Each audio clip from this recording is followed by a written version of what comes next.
जया को माँ दुर्गा पर बहुत विश्वास था।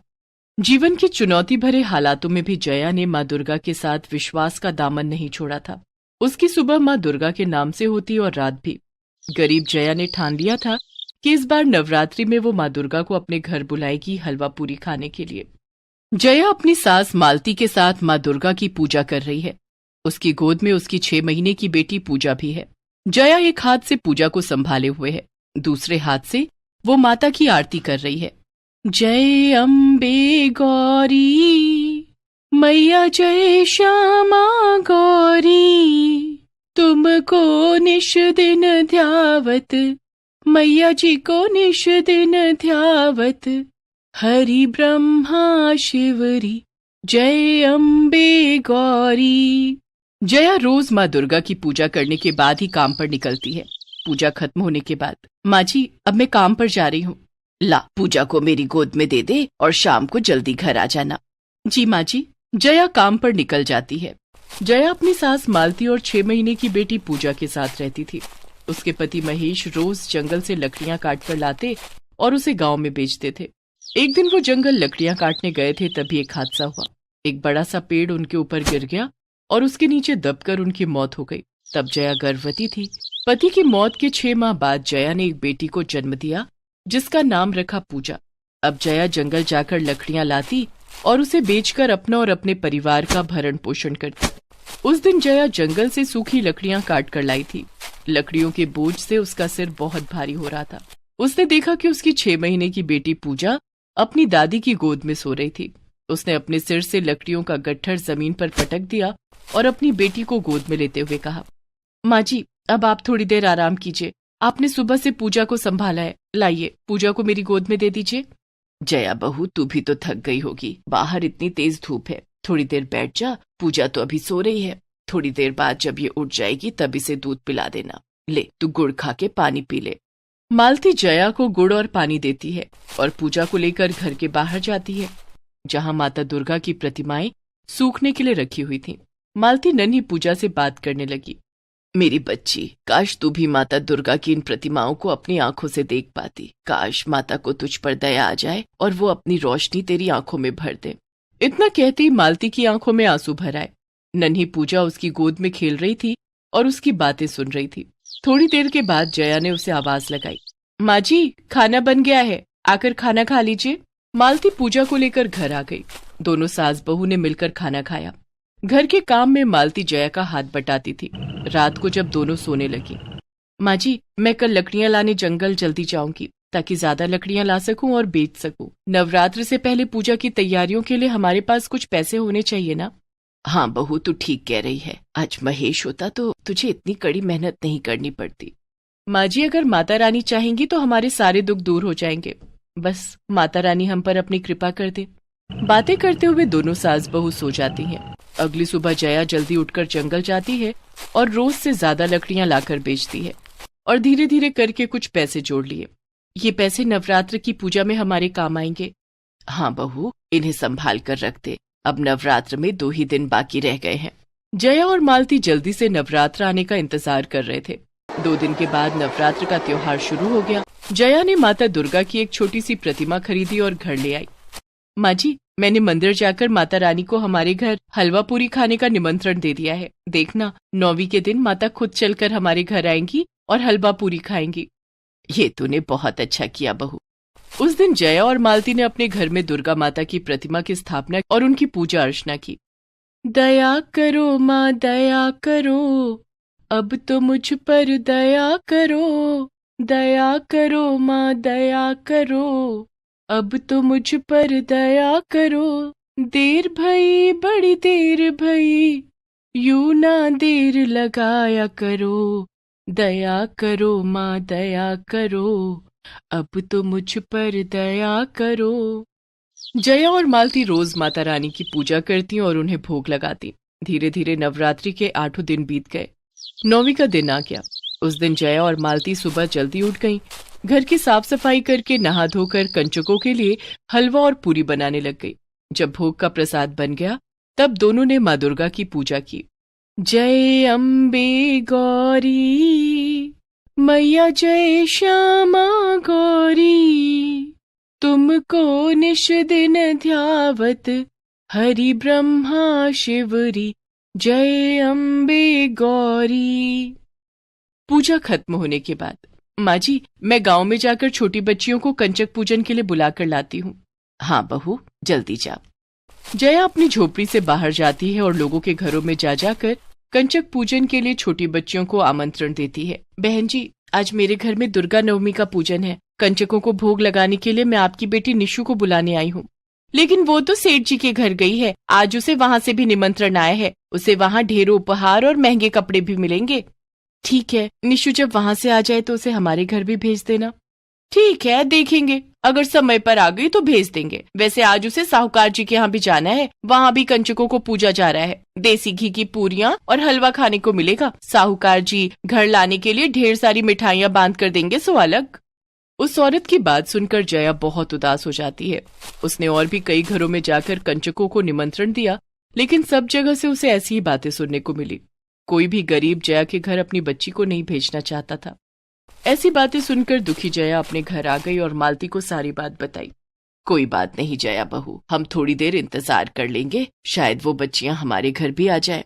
माँ जी, लोगों ने दुर्गा माँ की पूजा को भी अमीर और गरीब में बांट दिया है। मुझे तो लगता है हम गरीबों के घर कोई नहीं आएगा। पूजा का मुहूर्त निकला जा रहा है, अगर हमने कंचकों की पूजा नहीं की तो हमारी पूजा व्यर्थ चली जाएगी। तभी जया की झोपड़ी के बाहर से एक प्यारी सी आवाज आई। ऐसा नहीं होगा, मैं आ गई हूँ। देख, शायद कोई बच्ची आई है। जया ने झोपड़ी के बाहर जाकर देखा तो एक छोटी सी बच्ची खड़ी थी।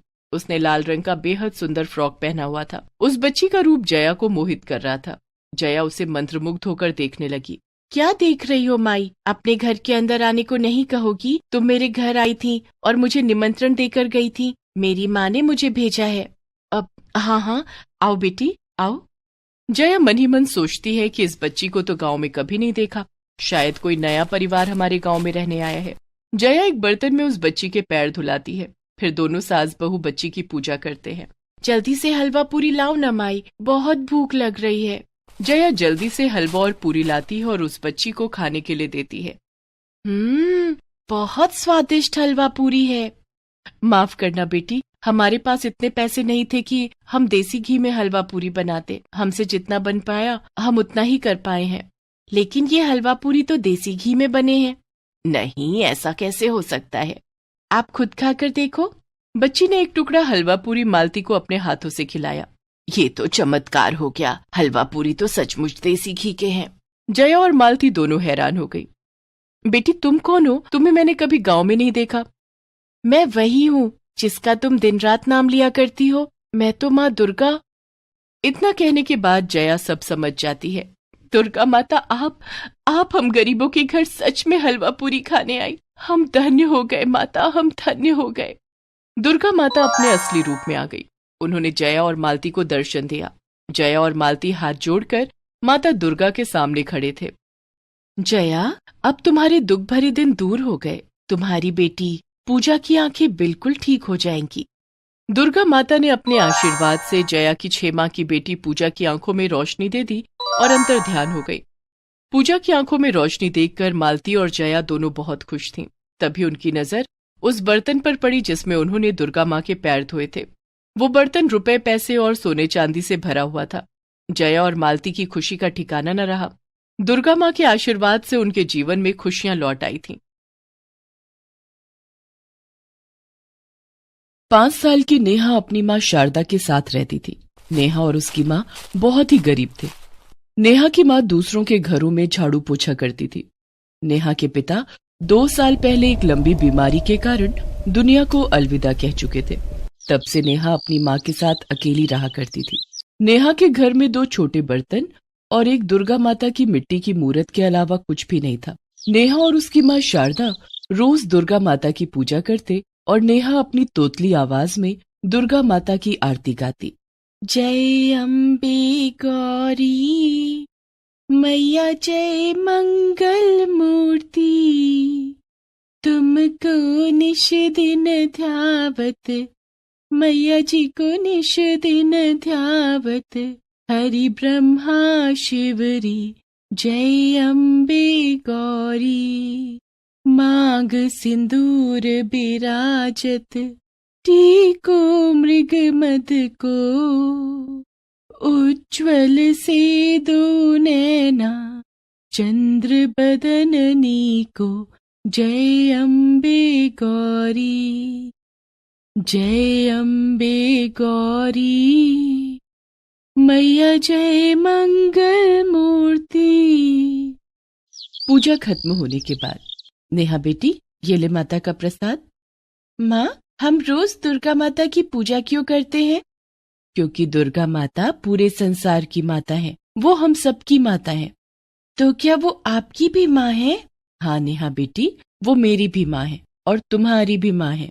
लेकिन मेरी माँ तो आप हो ना? शारदा हंसते हुए नेहा से बोली। दुर्गा माता जगत जननी है, वो इस संसार में रहने वाले सभी प्राणियों की माँ है। तो फिर वो हमारे साथ क्यों नहीं रहती? नेहा बेटी, दुर्गा माता तो हमारे साथ ही हैं, बस वो हमें दिखाई नहीं देती हैं। जिस दिन हम उन्हें अपनी भक्ति से प्रसन्न कर लेंगे, उस दिन वो हमें दिखाई भी देने लगेंगी। नेहा बेटी, अब बाकी बातें बाद में करेंगे, अभी मुझे काम पर जाना है। तू अपना ख्याल रखना और समय पर खाना खा लेना। ठीक है माँ, आप काम पर जाओ, आप मेरी फिक्र बिल्कुल मत करना, क्योंकि जगत जननी दुर्गा माता मेरे साथ है। नेहा के भोलेपन पर शारदा हंस देती है और काम पर चली जाती है। सब कुछ ऐसे ही चल रहा था। भले ही शारदा और नेहा गरीब थे, लेकिन वो दोनों दिल से बहुत अमीर थे। कोई भी दिन ऐसा नहीं जाता जब शारदा दुर्गा माता के भोग के लिए मिश्री लेकर ना आती हो, चाहे खुद के खाने के लिए सूखी रोटी भी नसीब ना हो। कई कई दिनों तक दोनों को भूखे पेट ही सोना पड़ता। ऐसे में दोनों दुर्गा माता का नाम लेकर सो जाती। धीरे धीरे दिन गुजर रहे थे। एक दिन अचानक शारदा की तबीयत बहुत खराब हो गई और वो काम पर नहीं जा सकी। उसने नेहा को अपने पास बुलाकर कहा, नेहा बेटी, आज मेरी तबीयत बहुत खराब है, तू दुर्गा माता की पूजा अकेले ही कर ले। कोई बात नहीं माँ, आप आराम करो, मैं दुर्गा माता की पूजा कर लूंगी। नेहा अकेले ही दुर्गा माता की पूजा करने लगी और दुर्गा माता के सामने विनती करने लगी, हे दुर्गा माता, आप तो सबकी माँ हो ना, मेरी माँ की भी माँ हो, आप मेरी माँ को जल्दी ठीक कर दो। लेकिन नियति को कुछ और ही मंजूर था। शारदा की तबीयत दिन पर दिन खराब होती चली गई और एक दिन शारदा सोकर ही नहीं उठी। उस दिन नेहा ने उसे बहुत जगाने की कोशिश की। माँ, माँ उठो ना माँ, देखो सूरज निकल आया है, दुर्गा माता की आरती नहीं सुनोगी? लेकिन शारदा तो हमेशा के लिए सो चुकी थी। जब शारदा काफी देर तक नहीं उठी, तब नेहा डर के मारे जोर जोर से रोने लगी। उसके रोने की आवाज सुनकर आस पड़ोस के लोग वहां जमा हो गए। उन्होंने शारदा का दाह संस्कार कर दिया। शारदा के जाने के बाद अब नेहा घर में बिल्कुल अकेली हो गई थी। उसे शारदा की बहुत याद आ रही थी। घर में खाने के लिए भी कुछ नहीं था। माँ को खोने का दुख और जोरों की लगी भूख दोनों नेहा को बेचैन कर रहे थे। रोती हुई नेहा घर में रखी दुर्गा माता की मूर्ति के पास जाकर बोली, हे दुर्गा माता, आपने मेरी माँ को अपने पास बुला लिया, अब मेरा इस दुनिया में क्या काम, मुझे भी अपने पास बुला लो, या तो आप मेरे पास आ जाओ, आप तो संसार की माँ हो ना। तभी नेहा को अपनी माँ शारदा की कही हुई बात याद आती है। नेहा बेटा, दुर्गा माता तो हमारे साथ ही हैं, बस वो हमें दिखाई नहीं देती हैं। जिस दिन हम उन्हें अपनी भक्ति से प्रसन्न कर लेंगे, उस दिन वो हमें दिखाई भी देने लगेंगी। मैं अपनी भक्ति से दुर्गा माता को प्रसन्न करूंगी और वो मुझे दिखाई देने लगेंगी। उस दिन के बाद से नेहा दुर्गा माता की मूर्ति के सामने बैठकर लगातार उनकी आरती गाने लगी। धीरे धीरे करके कुछ दिन बीत गए, लेकिन नेहा अपनी जगह से टस से मस नहीं हुई। वो कई दिनों से भूखी थी, लेकिन शायद दुर्गा माता को देखने की चाहत में उसकी भूख कहीं गायब हो गई थी। कई दिन बीत गए। नेहा ने अन्न का एक दाना भी अपने मुंह में नहीं लिया था और लगातार दुर्गा आरती गाई जा रही थी।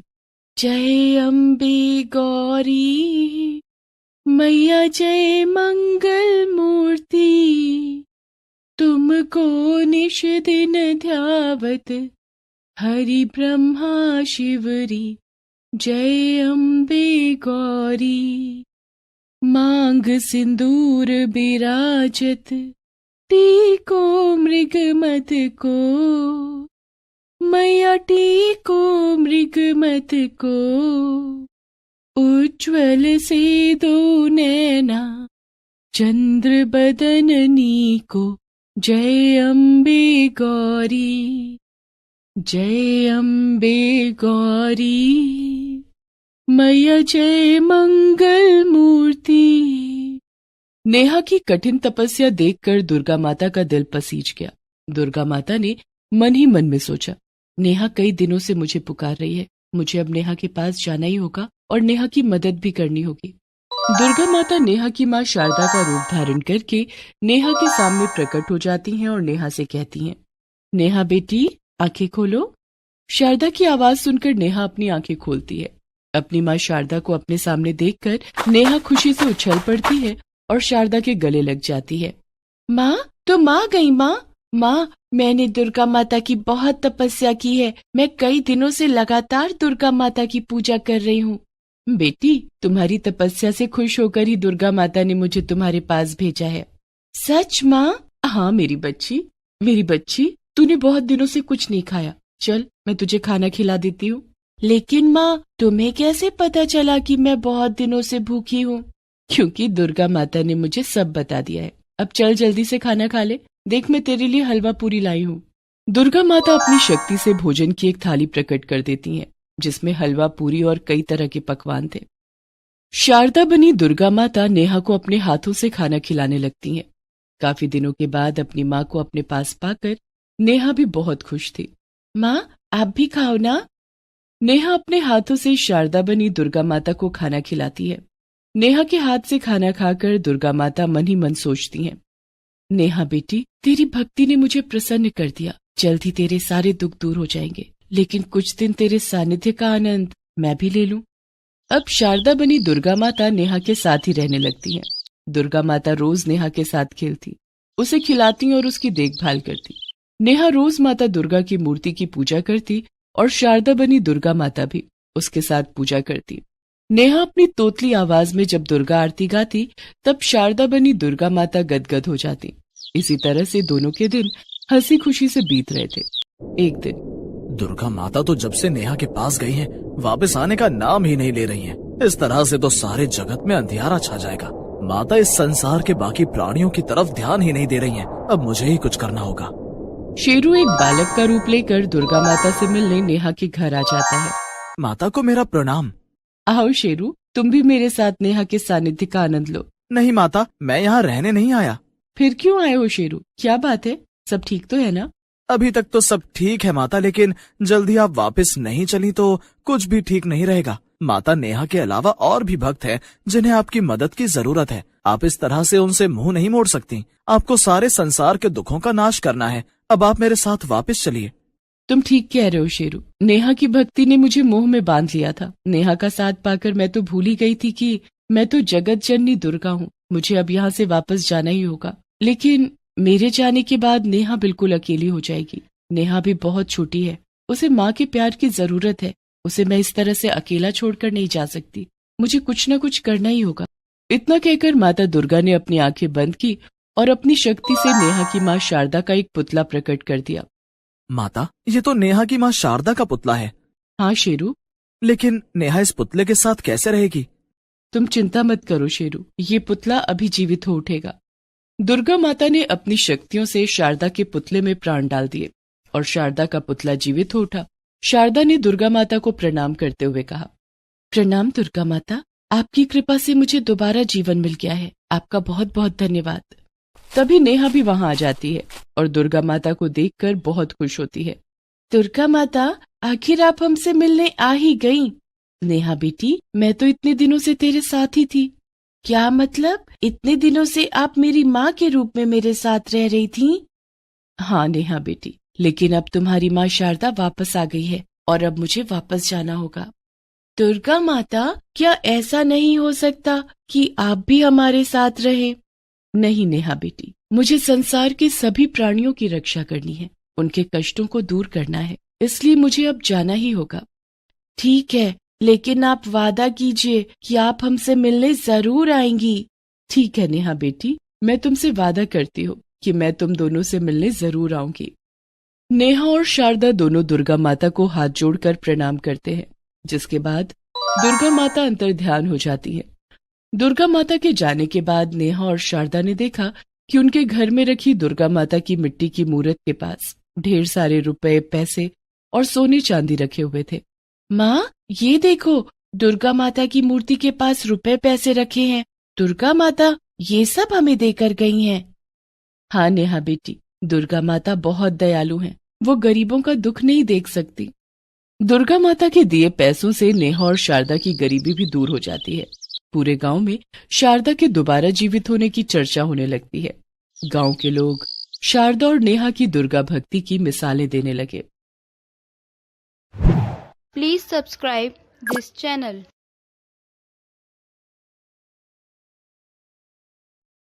एक बूढ़ी औरत थी जो अपने 2 बेटे बहुओं के साथ रहती थी। बूढ़ी औरत दिन रात दुर्गा माँ की भक्ति में लगी रहती थी, क्योंकि उसके बच्चे कभी उसे पूछते तक नहीं थे। इसलिए वो हमेशा पूजा पाठ करती और गांव में दान पुण्य किया करती थी। ये देखकर दोनों बहुएं अपने अपने पतियों के कान भरना शुरू कर देती हैं। देखते ही देखते वो लोग बुढ़िया को घर से निकालकर एक झोपड़ी में भेज देते हैं, मगर बुढ़िया की भक्ति कम नहीं होती। आइए मिलकर देखते हैं ये कहानी। रोज की तरह बुढ़िया दुर्गा माँ की आरती कर रही थी। जय अम्बे गौरी मैया, जय श्यामा गौरी, तुमको निश दिन ध्यावत, मैया जी को निश दिन ध्यावत, हरि ब्रह्मा शिवरी, ओम जय अम्बे गौरी। आरती खत्म होने के बाद बुढ़िया अपने दोनों बेटे और बहुओं को प्रसाद दे देती है। ये लो बच्चों प्रसाद, तुम लोग भी मेरे साथ आरती किया करो ना, बहुत अच्छा लगेगा मुझे। तुम करती तो हो माँ, बस काफी है, हम लोगों के पास इतना समय नहीं है। अच्छा ठीक है, अब मैं जरा पास वाले मंदिर होकर आती हूँ, थोड़ा प्रसाद वहां दान भी कर दूंगी। इतना कहकर बुढ़िया चली जाती है, मगर दोनों बहुएं अपनी सास की चुगलखोरी में लग जाती हैं। अजी सुनते हो, देखो तुम्हारी माँ प्रॉपर्टी का सारा पैसा दान पुण्य में उड़ाए दे रही है। दिन भर पूजा पाठ का सामान खरीद कर लाती रहती है।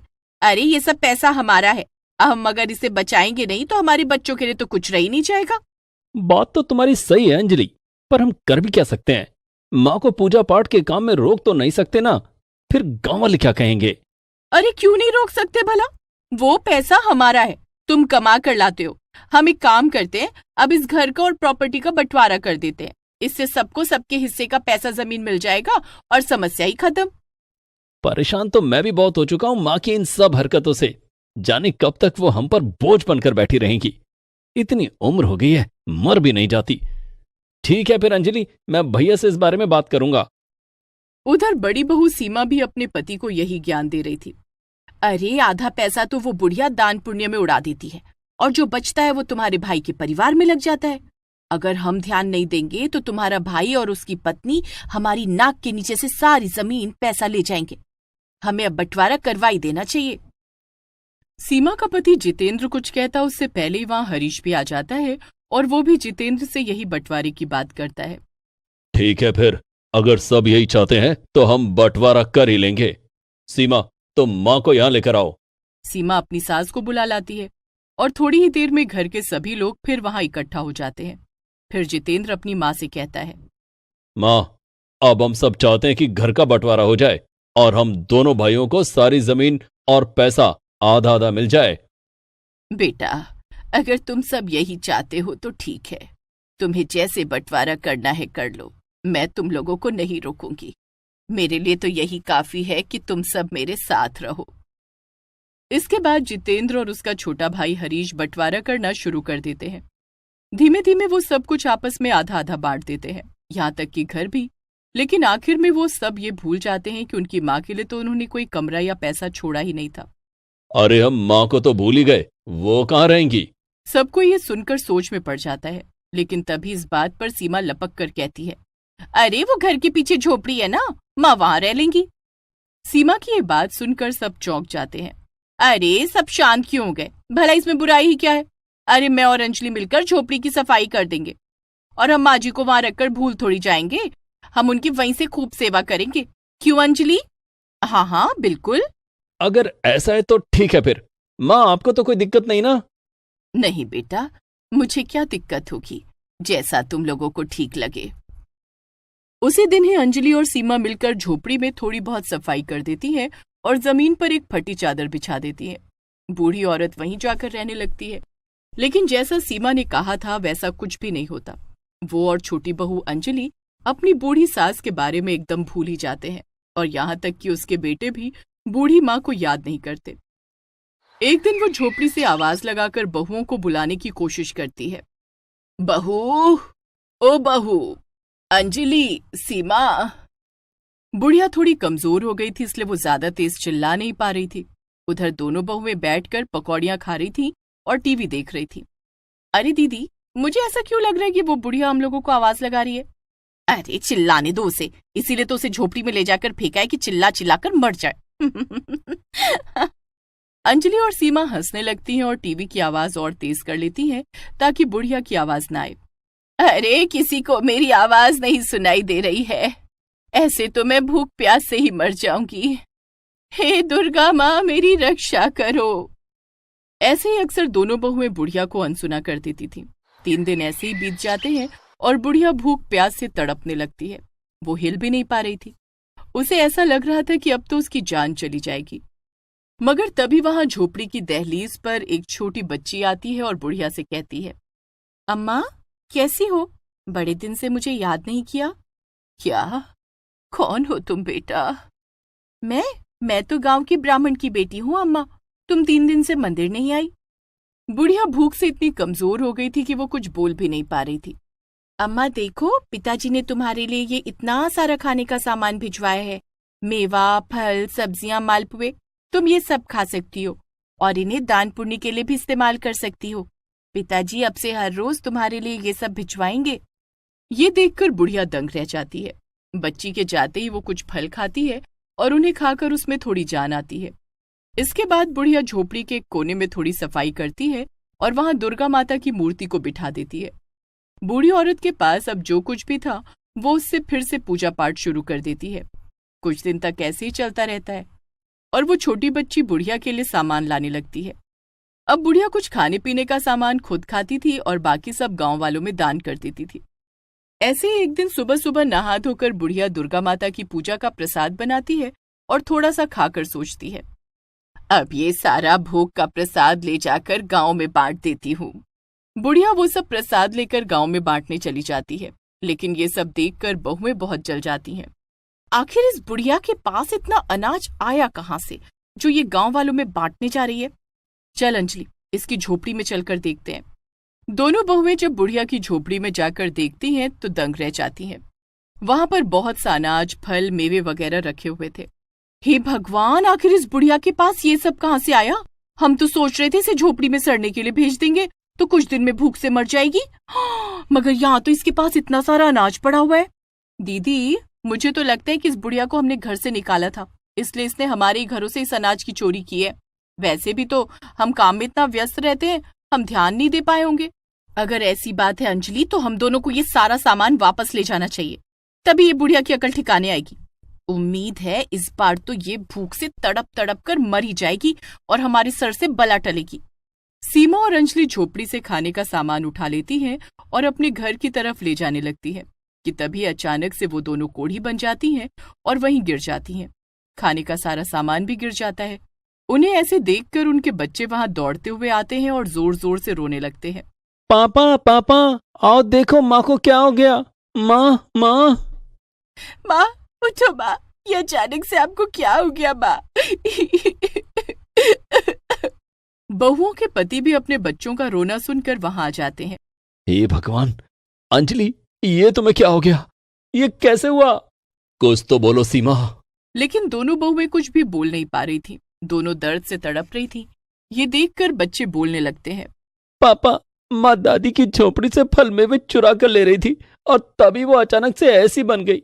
इन्हें ठीक कर दो ना पापा। ये सुनकर हरीश जितेंद्र को कुछ समझ नहीं आता कि अब वो क्या करे। धीरे धीरे सारा गांव वहां इकट्ठा हो जाता है और ये नजारा देखने लगता है। तभी बुढ़िया वहां आ जाती है और अपने घर के बाहर इतनी भीड़ देखकर वो चौंक जाती है।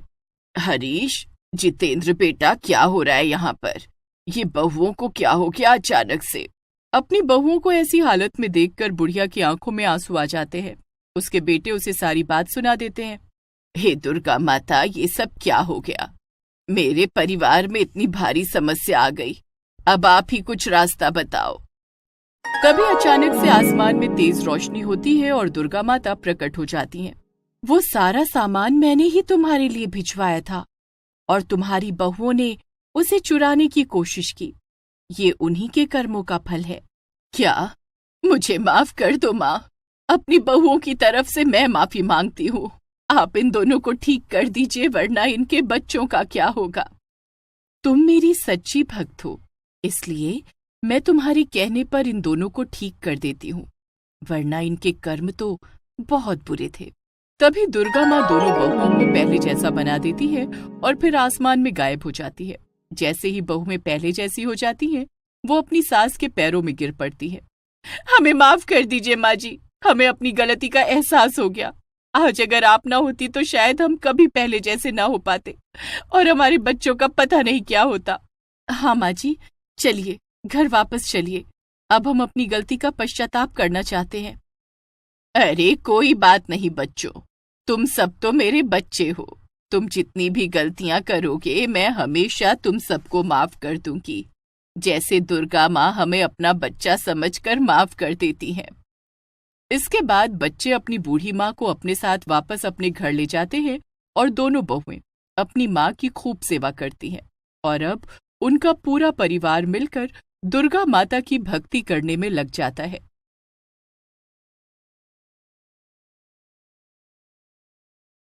एक गांव में एक गरीब बुढ़िया रहती थी जिसका नाम था सविता।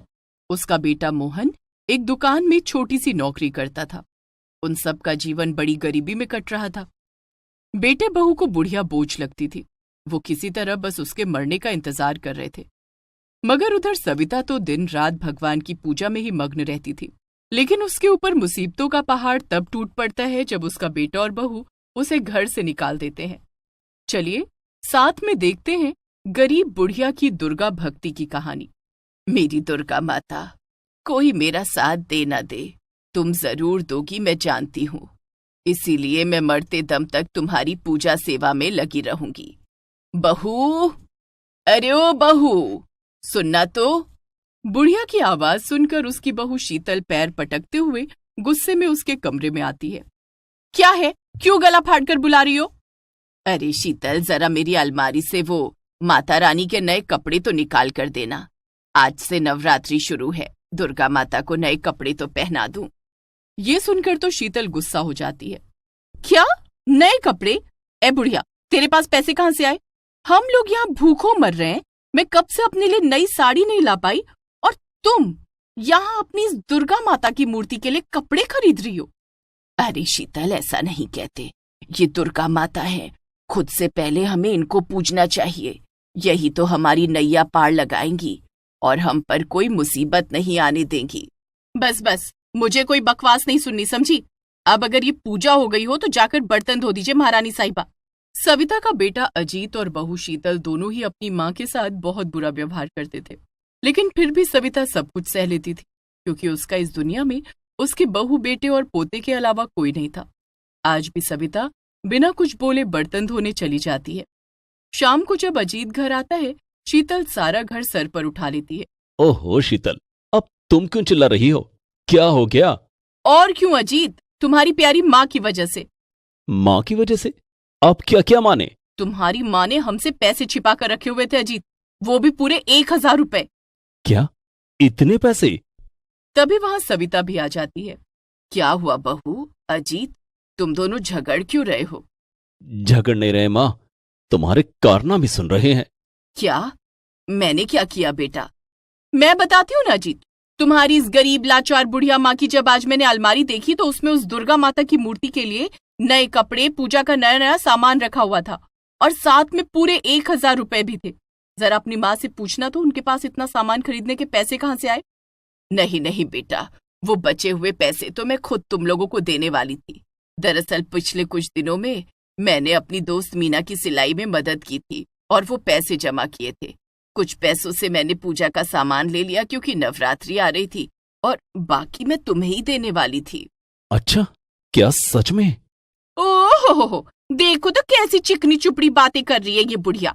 अरे अजीत, याद नहीं बीच में तुम्हारी पर्स से पैसे कैसे गायब हो रहे थे? मुझे तो लगता है कि इस बुढ़िया ने वही पैसे चुराए और अब ये पकड़ी गई तो हमें हमारे पैसे ही लौटा रही है। असल में शीतल ने ही अजीत की पर्स से पैसे चुराए थे और अब वो सारा इल्जाम गरीब बुढ़िया पर डालकर उसे घर से भगाना चाह रही थी। और अजीत भी शीतल की बातों में आ जाता है। क्या क्या सच में? नहीं नहीं बेटा, ये झूठ है, मैंने कोई पैसे नहीं चुराए। अच्छा माँ जी, मगर पैसे तो गायब हुए थे, क्यों अजीत? हाँ, सही कह रही है शीतल। इतने कम दिनों में माँ के पास इतने पैसे आना, वो भी सिलाई से, नामुमकिन है। जरूर इन्होंने पैसे चुराए। एक तो इन्हें घर में रखकर हमने इनका बोझ उठाया और इन्होंने हमसे ही गद्दारी की। वाह! मगर बेटा मेरा यकीन करो, मैं अपनी दुर्गा माँ की कसम खा सकती हूँ। ओहो, जो है ही नहीं उसकी कसम खा रही है। बस, बहुत हो गया। माँ, तुम अभी के अभी इस घर से निकल जाओ। बस, अब हम और तुम्हें यहां नहीं रख सकते।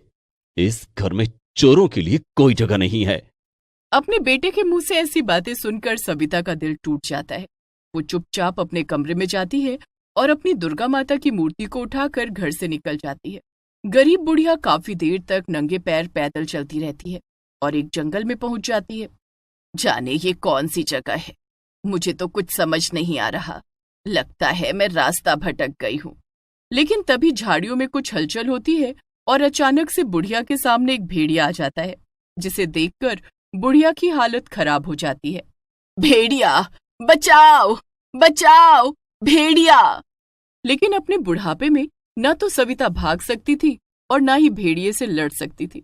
उल्टा वो भागने की कोशिश में मुंह के बल गिर जाती है और जैसे ही भेड़िया सविता के ऊपर झपटता है, अचानक से एक शेर वहां जाता है। ये क्या, भेड़िए के साथ साथ शेर भी? ये क्या हो रहा है माता रानी? देखते ही देखते वो शेर भेड़िया पर हमला कर देता है और उसे मार डालता है। उधर गिरने की वजह से बुढ़िया को कुछ साफ साफ दिखाई नहीं दे रहा था, मगर वो शेर ठीक उसके सामने खड़ा था। ये क्या, ये शेर खड़ा क्यों है? ये मुझे खा क्यों नहीं रहा? तभी अचानक से शेर के ऊपर दुर्गा माता विराजमान हो जाती हैं और बुढ़िया की तरफ ऐसे हाथ बढ़ाती हैं मानो जैसे उसे आशीर्वाद दे रही हो। लेकिन सविता को अभी भी कुछ साफ साफ दिखाई नहीं दे रहा था। दुर्गा माता, ये क्या आप हो? लेकिन तभी शेर माँ को लेकर जाने लगता है और देखते ही देखते वो दोनों गायब हो जाते हैं। उनके गायब होते ही बुढ़िया को सब साफ साफ दिखाई देने लगता है और उसकी चोटें भी ठीक हो जाती हैं। सविता उठती है और अपनी दुर्गा माता की मूर्ति को उठाकर एक पेड़ के नीचे रख देती है। माँ, मैं समझ गई हूँ। अब भले ही मेरे साथ मेरा परिवार, मेरे बहू बेटे पोता हो या ना हो, मगर माँ तुम हमेशा मेरे साथ हो। अब मैं भी हार नहीं मानूंगी। लेकिन तभी सविता के पास एक छोटी बच्ची आती है। आप यहाँ जंगल के बीच अकेले क्या कर रही हो दादी माँ? बेटा, मैं रास्ता भटक गई हूँ, मगर तुम यहाँ क्या कर रही हो? दादी माँ, मेरे पिताजी लकड़हारे हैं, वो यहीं पास में रहते हैं और मैं अक्सर यहाँ आती हूँ उनके साथ। मुझे ये जंगल का कोना कोना पता है। आओ, मैं आपको बाहर तक छोड़ दूँ। क्या क्या सच में बेटा? ठीक है, चलो। बच्ची सविता का हाथ पकड़ लेती है और उन्हें अपने साथ बाहर ले जाने लगती है। हमें जल्दी करना चाहिए दादी माँ, कोई हमारा इंतजार कर रहा है। क्या मतलब बेटा? लेकिन इसके बाद बच्ची कुछ नहीं बोलती और चुपचाप सविता को जंगल के बाहर ले जाती है।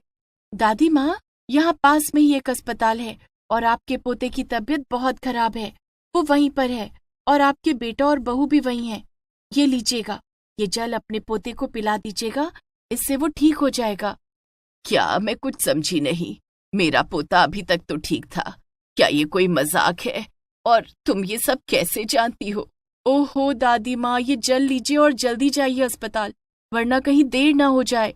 अपने पोते की चिंता में सविता जल्दी से अस्पताल की तरफ जाने लगती है, लेकिन जैसे ही वो पीछे मुड़कर देखती है, वो बच्ची अब गायब हो चुकी थी।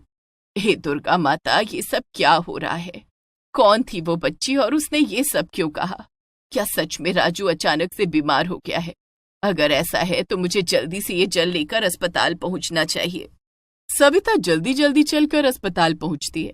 वो देखती है कि वहां अजीत और शीतल पहले से मौजूद थे और शीतल जोर जोर से रो रही थी। शीतल, अजीत क्या हुआ? राजू ठीक तो है ना? माँ, आप यहाँ? आपको कैसे पता चला हम अस्पताल में हैं? वो उस बच्ची ने बताया। कौन बच्ची? वो सब छोड़ो, राजू को क्या हुआ? माँ जी, आपके जाने के बाद ही अचानक से राजू को खून की उल्टियां होने लगी और वो बहुत बीमार हो गया। हम जल्दी जल्दी उसे यहाँ ले आए मगर वो बेहोश है, उठ ही नहीं रहा। क्या? हे भगवान, अब क्या होगा? लेकिन तभी सविता को उस जल के बारे में याद आता है और वो अजीत और शीतल को सारी बात बता देती है। मुझे तो इन सब बातों पर यकीन ही नहीं हो रहा। शेर, दुर्गा माँ का दिखना और फिर वो छोटी बच्ची। अरे क्या आप भी? आज नवरात्रि का पहला दिन है। हम लोग कितने बड़े आस्तिक थे मगर फिर भी सिर्फ माँ की वजह से ये सब चमत्कार हुआ है, क्योंकि वो दुर्गा माँ को बड़ी श्रद्धा से मानती थी। माँ जी, अब देर मत कीजिए, वो जल ले जाकर राजू को पिला दीजिए। हाँ शीतल, अभी जाती हूँ। सविता जाकर राजू को जैसे ही जल पिलाती है उसे होश आ जाता है और वो एकदम ठीक हो जाता है। ये चमत्कार देखकर सब हैरान हो जाते हैं और सबसे पहले तो शीतल अपनी सास के पैरों में गिर जाती है। मुझे माफ कर दीजिए सासू माँ, मेरे लिए अगर इस वक्त दुर्गा माँ से भी बड़ी कोई माँ है तो वो आप है। मैंने आप पर इतने अत्याचार किए और आपने मेरे बच्चे को बचाया। अरे नहीं शीतल, उठो, ये सब दुर्गा माँ ने किया, हमें उनका धन्यवाद करना चाहिए। करेंगे माँ, आप हमारे साथ घर चलो, हम धूमधाम से नवरात्रि मनाएंगे और दुर्गा माँ का धन्यवाद करेंगे। अजीत और शीतल अपनी माँ सविता को वापस आदर सम्मान के साथ घर ले जाते हैं और फिर वो सब मिलकर नवरात्रि के 9 दिन माता रानी की धूमधाम से पूजा अर्चना करते हैं। इसके साथ साथ उनके घर में सुख शांति भी आ जाती है और किसी चीज की कमी नहीं रहती।